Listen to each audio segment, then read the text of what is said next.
B. Collins. Peter B. Collins, news and comment. It's Wednesday, February 14th, 2018. That makes it Valentine's Day, and I've got a bright red shirt on, honoring love wherever you find it, all day long. So I'm still squirming over yesterday's performance of the top spooks who appeared before the Senate Intelligence Committee, spreading fear of a very vague threat of Russian meddling in the 2018 midterm elections. And I find it bizarre.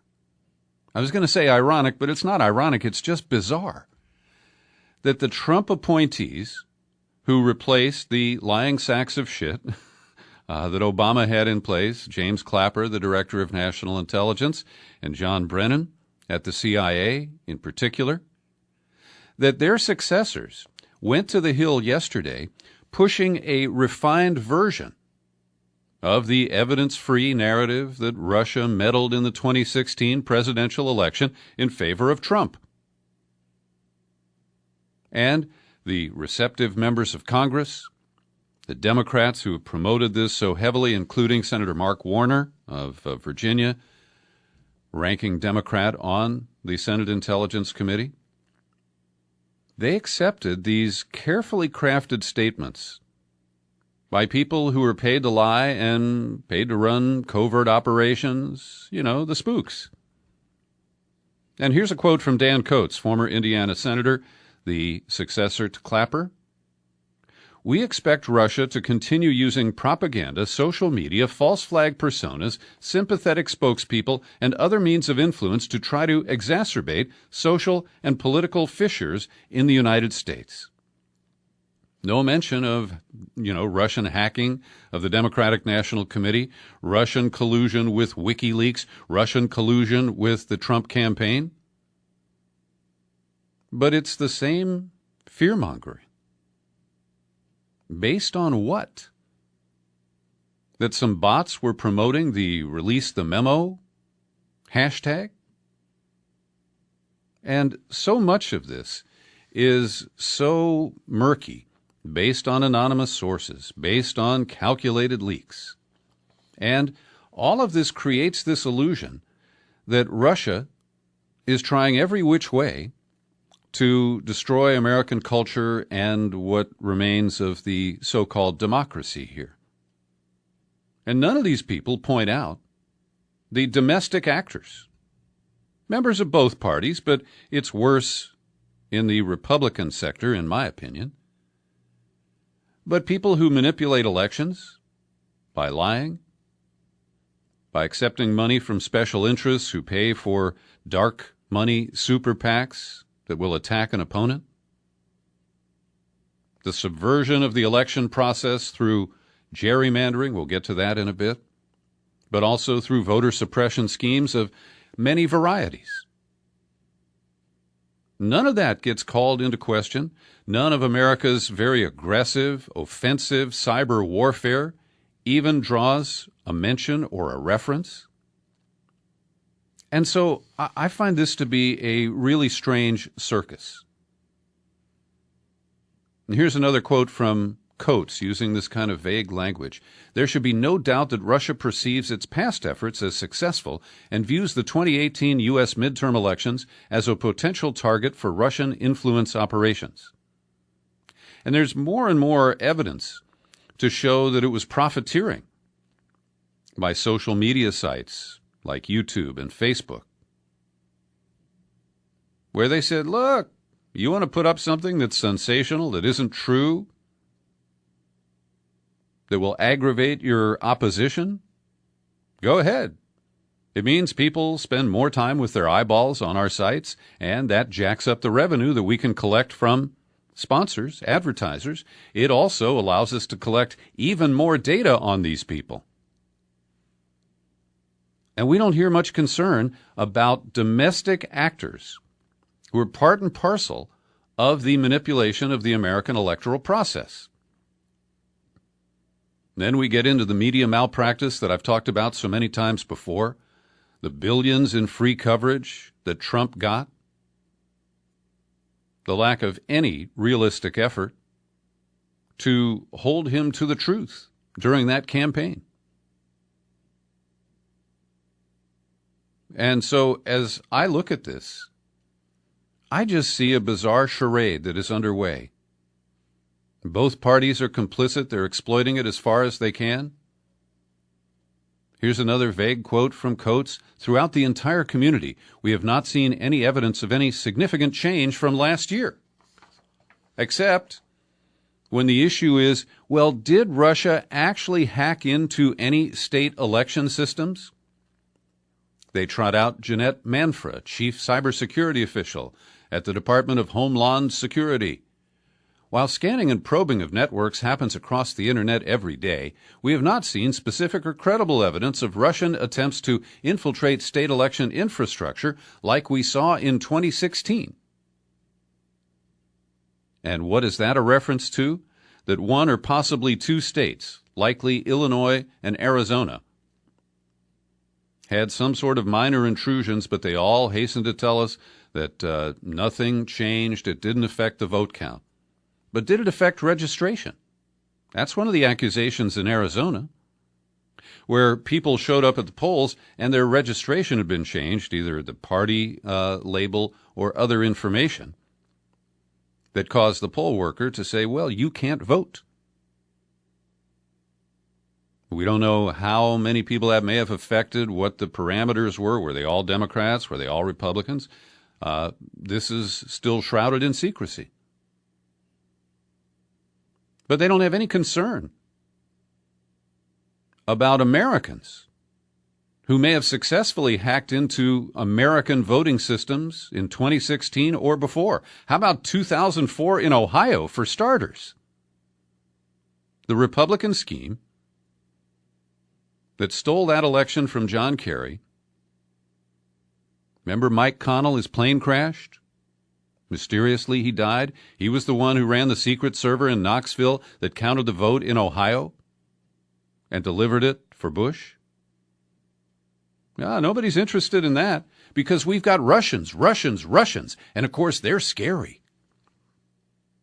There's these modern monsters that we have to worry about. Here's another quote from Coates. The Russians have a strategy that goes well beyond what is happening in the United States. While they've historically tried to do these types of things, clearly in 2016 they upped their game. They took advantage, a sophisticated advantage of social media. They're doing that not only in the United States, but doing it throughout Europe and perhaps elsewhere. Now, the paid use of social media is insignificant. Most of it occurred before the general election. It's harder to trace whether a Russian actor might have taken a post by Peter B. Collins, critical of Hillary Clinton, and spread that around with fake likes and shares from people who don't exist.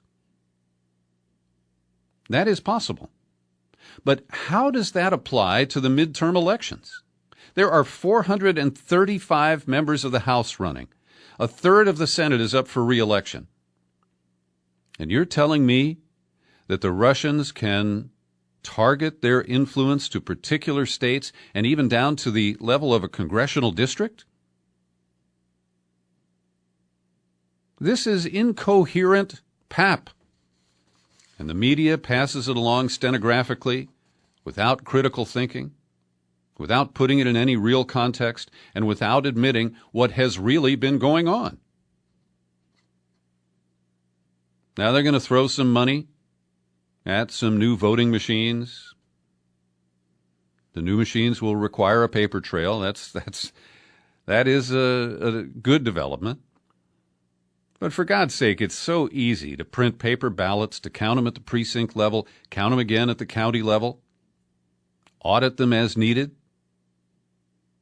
So what if it takes a little longer and you don't have a result on election night? We have survived that many times. And so Kevin Gosztola has done a good job, as usual, covering the spooks. At Shadowproof today, he quotes the assessment of the U.S. intelligence committees. At minimum, Russia will continue to use propaganda, social media, false flag personas, sympathetic spokespeople, and other means of influence to try to exacerbate social and political fissures in the United States. As if we don't do that on our own every damn day. Though acknowledging that there are certain questions that remain with respect to the true extent of Russia interference in the 2016 election, this is a quote from Coates again, Russia engaged in a coordinated attack to undermine our democracy. They expanded into a new area and utilized social media platforms to push and spread misinformation at an unprecedented scale. So, the story has shifted, right? It's now all about social media. And is this the basis to rationalize a crackdown on our free expression online? I fear that it is. Fear-mongering some more, Dan Coates. We need to inform the American public that this is going to happen. This is real. And the resilience needed for us to stand up and say we're not going to allow some Russian to tell us how to vote, how we ought to run our country. And I think there ought to be a national cry for that. Really. And Gostola notes that Obama set up the Global Engagement Center to combat online propaganda. And it was mainly aimed at the Islamic State, but they made it a part of the National Defense Authorization Act for 2017, and the Global Engagement Center was given a mandate to combat Russian influence as well. And they develop what are called fact-based narratives and analysis to counter propaganda and disinformation directed at the United States. So that means we generate our own propaganda to combat what we consider to be onerous, dangerous, weaponized propaganda, and we then move into a zone where facts don't matter. It's just one set of talking points against another, none of which is based on fact, none of which is grounded in reality. And so we have these psychological operations, we have people creating their own reality, and the media just profits from it. In the past, they actually mediated these things, and it was a little different. So it is bizarre. One of the other things that was discussed on Capitol Hill yesterday with the Director of National Intelligence and the CIA Director is the reports, the two reports that surfaced over this past weekend.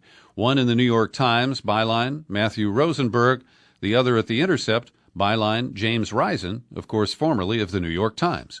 And their stories surfaced within 24 hours of each other, based on similar anonymous leaks, and much of the material that each article was based on was similar.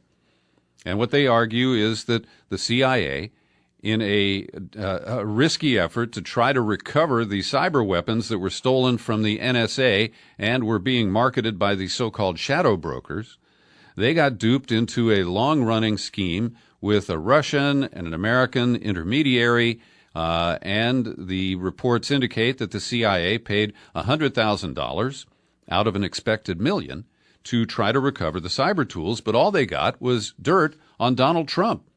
And they won't touch that dirt. It's in the possession of an American citizen in Germany for unexplained reasons. But yesterday, and I do want to mention that Joe Clarici, a listener, subscriber, and a really solid guy, he pointed out the Risen article to me. And the difference between the Times and Risen's piece at The Intercept is that Risen was given access to a number of tweets that were used from the official NSA account to communicate with the Russians. Here are a couple of the tweets that were leaked to Risen. August 17 of last year, officials communicated with the Russians by having the NSA account issue a tweet, quote, "The first telegraph communications exchange occurred between Queen Victoria and President Buchanan in 1858. And then, super spies as they are, in October of last year, the NSA tweeted, "This week in history, Robert Lampier began working on the Verona program in 1948. So, I mean, this goes back to Cold War jokes. And if you ever read Mad Magazine and their great comic strip called Spy versus Spy, this is the kind of crap that surfaces. And it's just more amazing. Anyway, Pompeo categorically denied that the agency had paid any money directly or indirectly to the Russian. That's one of those denials that you know is narrowly crafted and misleading at best. This week is supposed to be Immigration Week in the United States Senate. The House is standing by. Speaker Ryan's not going to allow anything to move forward until the Senate passes something. And this is a staged Three Stooges event. The first stooge is Trump, who 3 weeks ago said, "Bring me any immigration bill, I'll sign it. It's all in your lap." Then suddenly he surfaced 4 pillars, including an end to chain migration, he calls it, $25 billion ransom payment for the Dreamers to pay for his beautiful southern border wall. And I forget what the fourth one is. At any rate, then Mitch McConnell says we're going to have this open process. You can propose anything. If it gets 60 votes, then we'll proceed to put it into the bill. Chuck Grassley puts forward the White House 4-pillar proposal, and then McConnell tries to amend it with a poison pill. And the third stooge, as I mentioned, is Ryan, who is saying that he will only allow a bill on the House floor that he knows Trump will sign. And that means it has to include money for the wall.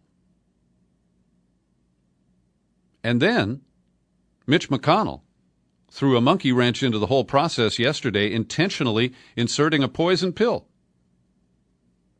He proposed he tried to get a vote on an amendment from Republican Pat Toomey of Pennsylvania that would withhold federal funding from cities, including San Francisco, that sharply restrict local law enforcement from cooperating with federal immigration agents, so-called sanctuary cities, and California has declared itself a sanctuary state.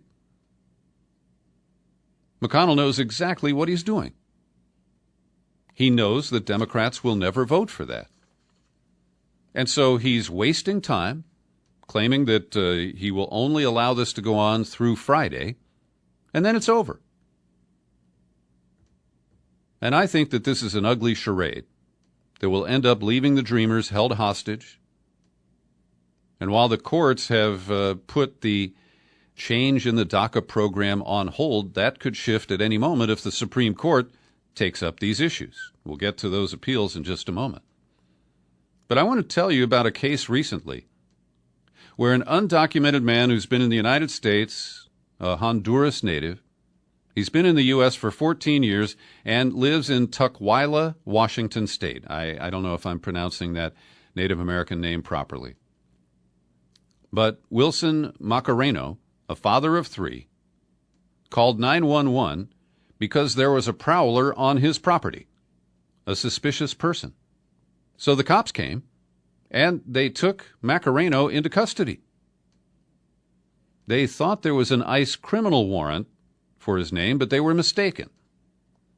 There was an administrative warrant, and they were not required to collaborate with the immigration people in a case like that.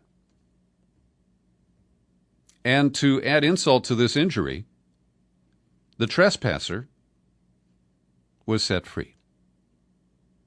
Now, this is a clear case of why I believe in the sanctuary policies. It's better for the local community if undocumented people can call 911. But this will have a chilling effect that will prevent many people from taking the same action in the future. And that's what Jeff Sessions, Don Trump, Mitch McConnell, and Pat Toomey want.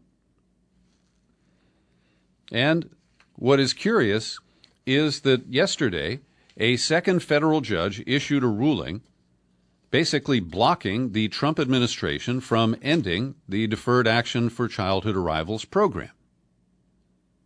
And this is from District Judge Nicholas Garalfas.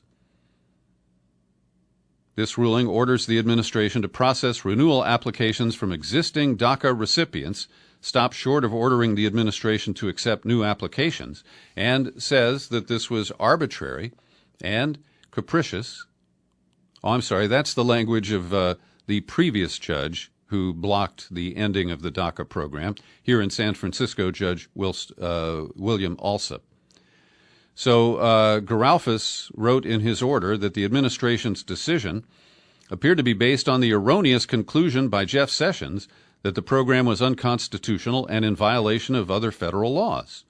The judge wrote, DACA is not unconstitutional simply because it was implemented by unilateral executive action without express congressional authorization. And he also published a tweet from Trump in a footnote to the ruling, noting that Trump had said that he would revisit this decision if Congress has not acted by March the 5th. So a lot of this is just staged drama. And again, the Dreamers are held hostage now to the $25 billion ransom demand from Trump that is backed up by the Republicans. And the Democrats have a very weak hand because they disconnected the DACA issue from the budget where they actually had some leverage. And that was Chuck Schumer's doing. I think it was a huge miscalculation. And we're going to see a wall. And I predict there'll be some relief to the Dreamers, but at a price that you and I will gag on. Every day I pause for a second and thank the people who support my work here at the Peter B. Collins Podcast with your generous support by subscribing.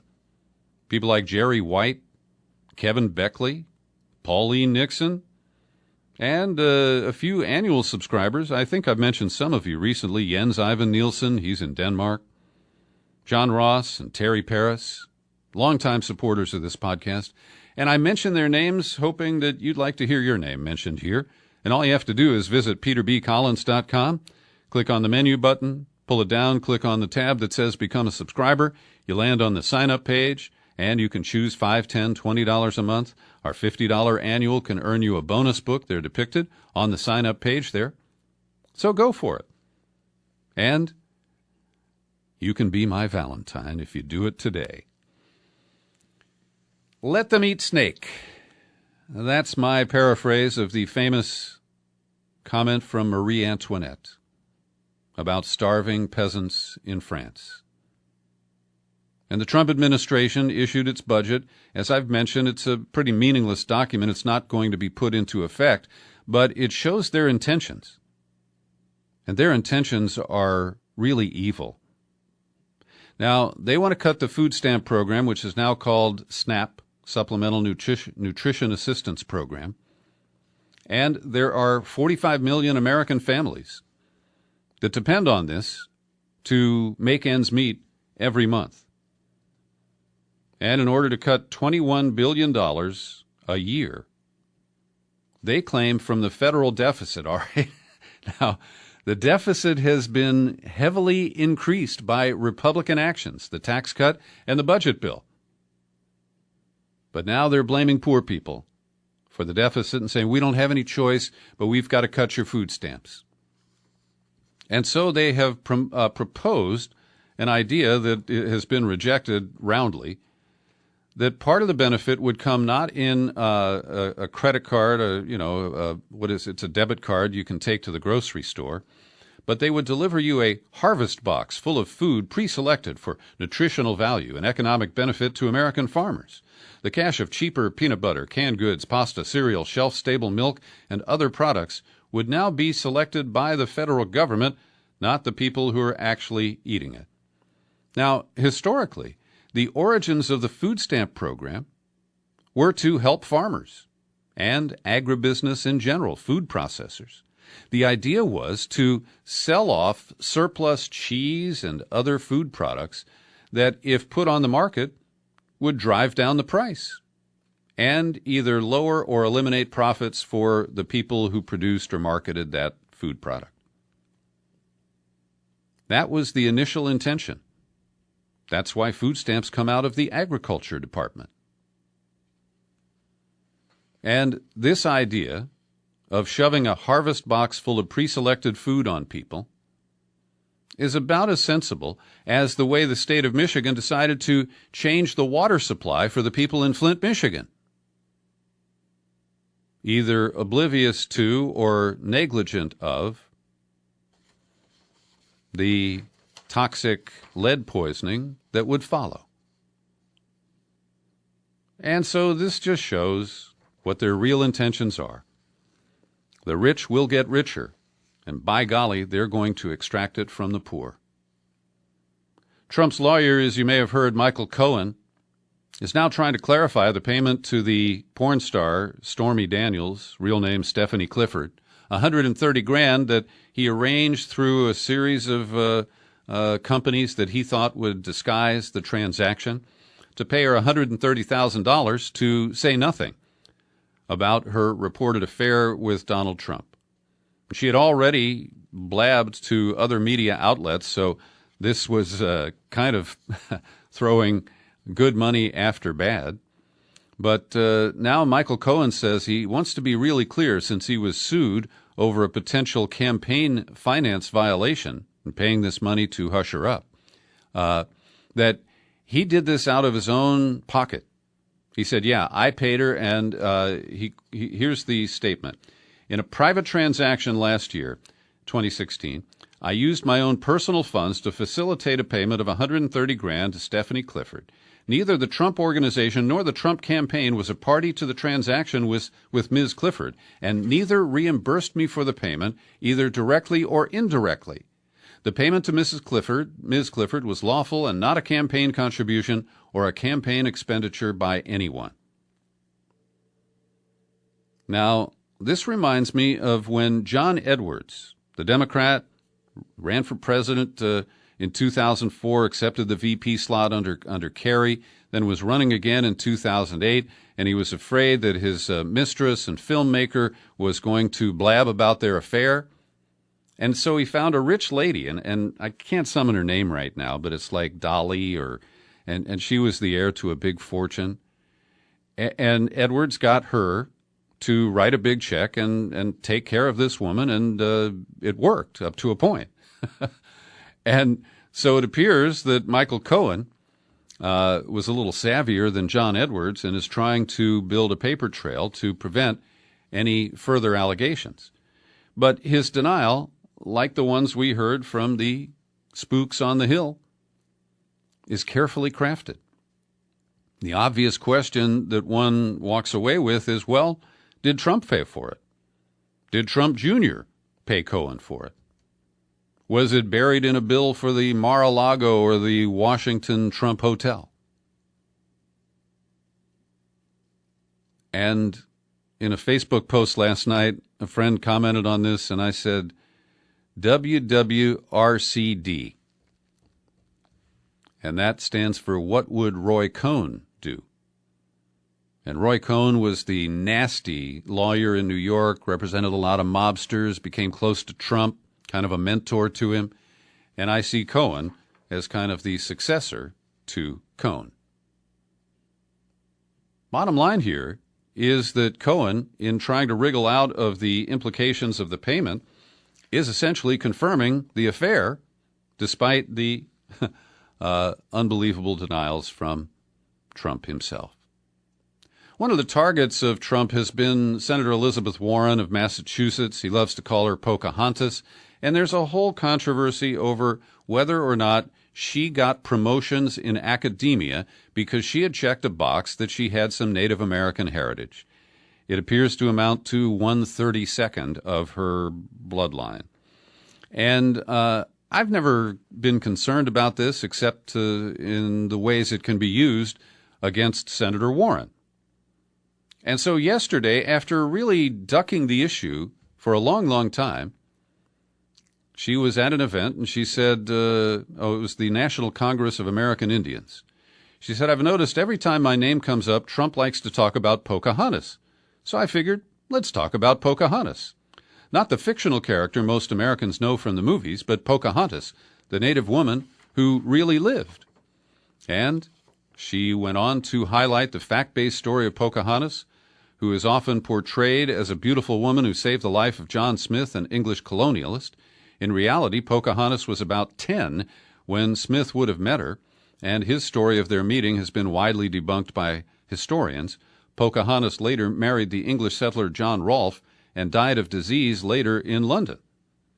And Warren did say that her mother, whose family is part Native American, and her father eloped at a young age against her grandparents' wishes. She promised to use Trump's fondness of the racist nickname Pocahontas to uplift the stories of Native Americans. In the Keystone State, the Commonwealth of Pennsylvania, you may know that the Republican-controlled legislature is dueling with a Democratic governor over gerrymandering. And the Supreme Court of the United States backed up the Supreme Court of the state of Pennsylvania, which has 5 Democrats who were elected to the Supreme Court. And the Republicans have dragged their feet in a court order to redraw the lines within 3 weeks. The deadline was last Friday. And so what they did was try to draw a new map that had the same effect of electing more Republicans than Democrats by partisan selection of where the borders of the districts are. So the governor, a Democrat, Tom Wolf, rejected that map. And now it appears that a professor at Stanford University, Nat Persily, who I've been in touch with in the past about election integrity issues, he is now the court-appointed special master and has been ordered to redraw the Pennsylvania congressional map. This has led Republicans in the legislature to draw up proposals for impeachment of only the Democratic justices who were the 5-2 majority in the decision. And this reminds me of what happened in California when Jerry Brown was governor the first time. He appointed a liberal justice, Supreme Court Chief Justice, Rose Bird, and because she overturned so many death penalty cases, she was recalled, along with 2 other Democrats, in a very political and partisan move. Technically legal, but highly partisan, and certainly not in promotion of democracy. In Afghanistan, where we are 17 years into what I call the whatever war, there are the early signs of calls for peace talks. The Taliban issued an open 2,800-word letter, which was described as free of apocalyptic threats, but loaded with statistics, like 3,546 American and foreign soldiers have been killed, an 87% rise in heroin production last year, and the U.S. Inspector General about all of the money that we have wasted in Afghanistan and the fact that the Taliban has expanded its control of territory there quite a bit over the last year. There's also a report that the Taliban invited Senator Rand Paul of Kentucky for talks at their office in Qatar, after Paul claimed that the U.S. projected $45 billion spending on Afghanistan this year amounts to money thrown down a hatch. Well, you got that one right, Rand. And it's curious because that's a report from The Guardian, the London-based newspaper, and the Associated Press has a story about Afghan officials who have 2 tracks of separate talks with the Taliban. The intelligence chief, Masoom Stanikzai, and the national security chief, Mohammed Atmar, continue to each talk separately to the Taliban.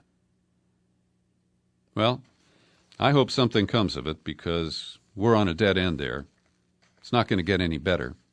Bibi Netanyahu is thundering in his own defense, saying that the report from the investigators that have been referred to the prosecutors about fraud and corruption by Netanyahu, that the findings are full of holes like Swiss cheese.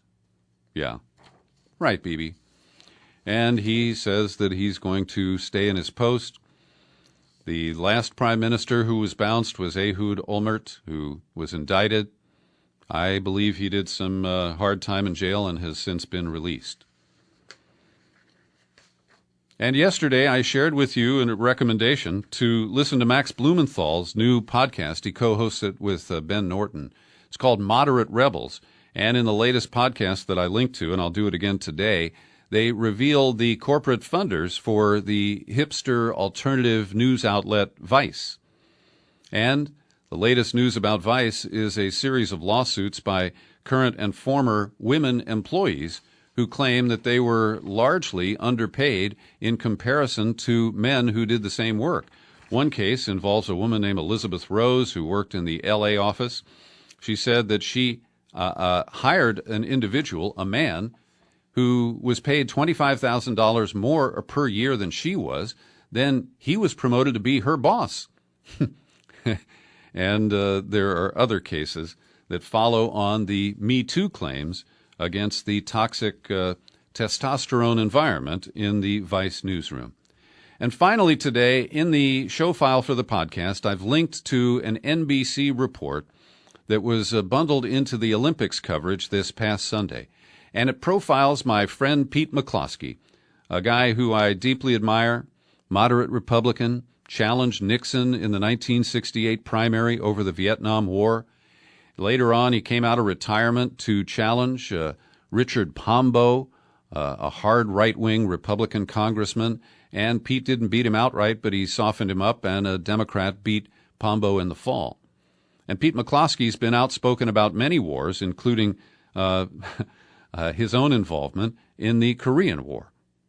And it really shaped his attitudes and his approach to trying to end the Vietnam War. So I won't have time to play the clip, but Tom Brokaw visited McCloskey at his ranch in Northern California, and I think it's worth watching if you have the opportunity. Thanks for joining me today for my News and Comment podcast. It's free, and I hope you'll share it far and wide. We post it on YouTube, where people watch from, actually listen from all over the world. Trails to until we meet again. Happy trails.